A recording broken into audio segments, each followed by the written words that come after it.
सेमती आम देखा राजतरंगिणी। राजतरंगिणी हूँ कौन गोटे इतिवृत्त। तो यह किए लिखी कल्हण।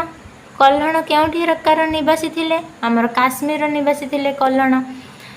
सेमती कीर्ति कुमुदिनी नेपाली इतिहास उपर आलोकपात करें। सेमती चाचनामा। चाचनामा आमर कौन कौन कौन वर्णना अच्छी आमर सिंधु प्रदेश अधिकार जो मुसलमान माने प्रथम थर पर करथिले।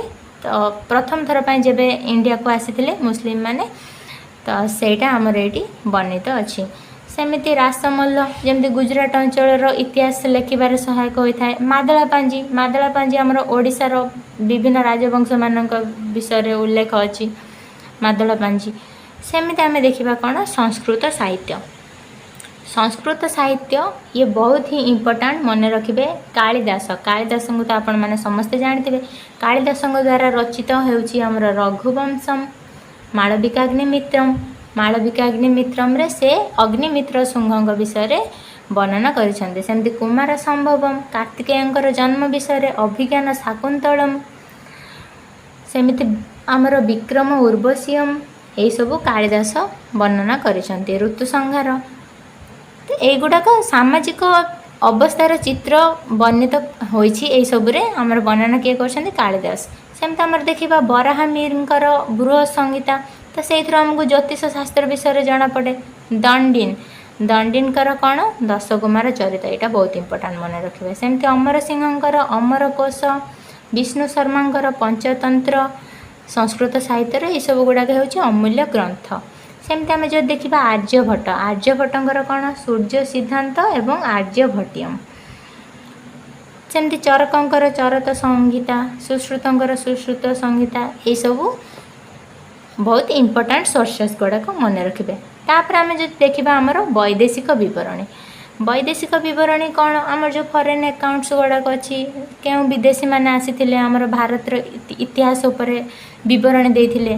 भारतर आमर सामाजिक चित्र हो राजनैतिक चित्र हो राजा मानकर उपरे तो क्यों क्यों मैंने आसते आम देखा। तो सेमानक मध्यरु आमर आसी किसी ग्रीस रु किसी चीन रु आरब रु ये समस्ते आसते। जमती चंद्रगुप्त मौर्य समय आसते किए मेघास्थनीस। मेघास्थनीस ही सबुठु अधिक बरणी देइछंती इंडिया विषय। कौन कौन से बरणी देइछंती चंद्रगुप्त मौर्य समय शासन व्यवस्था तो तार समाज नारी मानकर अवस्थिति केमती थिला आ सी कहते भारत रे केबे भी हमर अकाल पड़ेनी माने मरुड़ी केबे भी भारत रे पड़ेनी। आ भारत रे जो पिंपुड़ी माने जो अछंती तो सेमानकर चर्म बाघ भली टाइगर कर चर्म भली ही होता है। आ सेमाने जो हमर सुनार जो खादान अच्छी तो से बाहरती बोली मेघास्थनीस मेंशन करिसेंती केउठी इंडिका ग्रंथ रे। मेघास्थनीस ग्रंथ ना कौन थिला इंडिका। यहाँ बहुत बहुत इंपोर्टाट मन रखिए। तो सेमती जदि आम देखा Periplus of the Erythraean Sea. Periplus of the Erythraean Sea एथिरे आमर वर्णित होइछि भारतर बंदर और वाणिज्य उपर आलोकपात होइछि। सेमती टलेमी। टलेमी जड़े भूगोलविद थे। तो टलेमींकर भूगोल टलेमी जियोग्राफी सामुद्रिक व्यवसायर सूचना दिए। सेमती आम जो देखा चीन परिव्राजक किए थे फाहियान। फाहियान क्या समय आसते चंद्रगुप्त द्वितीय समय आसते जहाँ को आम विक्रमादित्य बोली कहुए।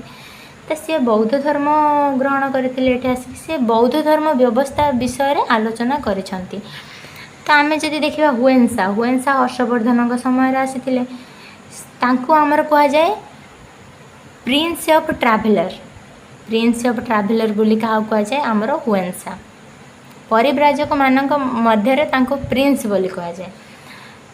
तो सी केबे आसते भारत को ख्रीष्टाब्द 626 रु ख्रीष्टाब्द 644 पर्यंत से भारत रे रही।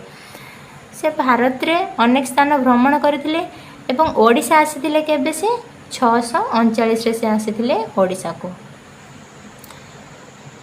सेमि देखिबा तांकर ग्रंथ कौन थिला सीयूकी। सीयूकी रे से वर्णना करिसेंते हर्षवर्धनकर राजत्व धर्मसभा सामाजिक अवस्था बौद्ध धर्म ये सब उपर वर्णना करिसेंते। सेमती आउ जड़े परिव्राजक देखा आम किए ईद सिंह जे कि 7वीं शताब्दी भारत आसी बौद्ध धर्मर अवस्था विषय वर्णना करिसेंती। सेमिति आम देखा ख्रीष्टाब्द 712 रे आरब माने सिंधु प्रदेश आक्रमण करथिले।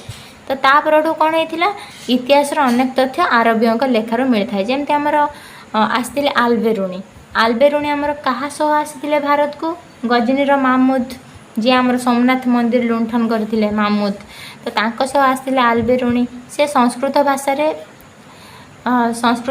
से पारदर्शिता लाभ करते कि आमर आलबेरुणी तो सी कौन लिखिते ताही की हिंद ये बहुत इंपोर्टाट मन रखिए ताही की हिंद तो सेमती मार्कोपोलो त्रयोदश शताब्दी में भारत आसीथिले तांको विवरण बहुत किसी सूचना मिले सेमती मोहम्मद बिन तुगलक समय आसते इबन बतूता जो आमर आसीथिले इबन बतूता केउठु आसीथिले मोरकरू आसीथिले इबन बतूता से किताब उल रेहला रो रचयिता थिले।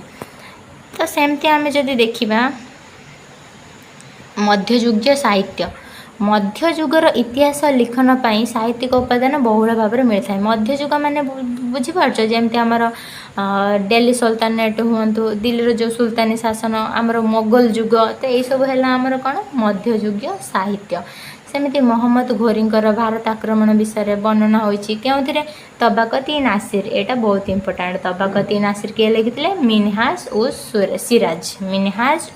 सिराज लिखिथिले तबाकत इ नासिर। तो सेमती आमे जब देखिबा एथिरे मध्य बलबन खिलजी एंड मोहम्मद बिन तुगलक फिरोज तुगलक एमान समस्त विषय वर्णना होइछि। सेमती आमे देखिबा अमीर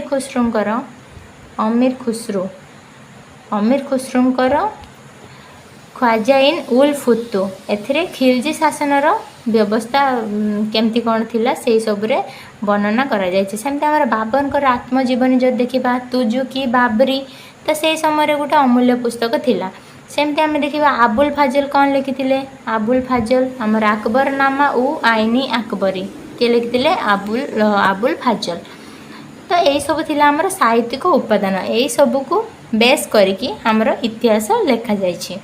तो आम नेक्स्ट वीडियो रे अभिलेखागारी उपादान तथा अभिलेखागारी तथ्य उपर आलोचना करवा। जदि आपण मानक आज वीडियोटी भल लगी चैनल को निहाती भाव में लाइक शेयर करंतु सब्सक्राइब करंतु एवं वीडियोटी आपन को लागिबो हेल्पफुल जदि रहिला ताले वीडियोटी को निहाती भाव में शेयर करंतु।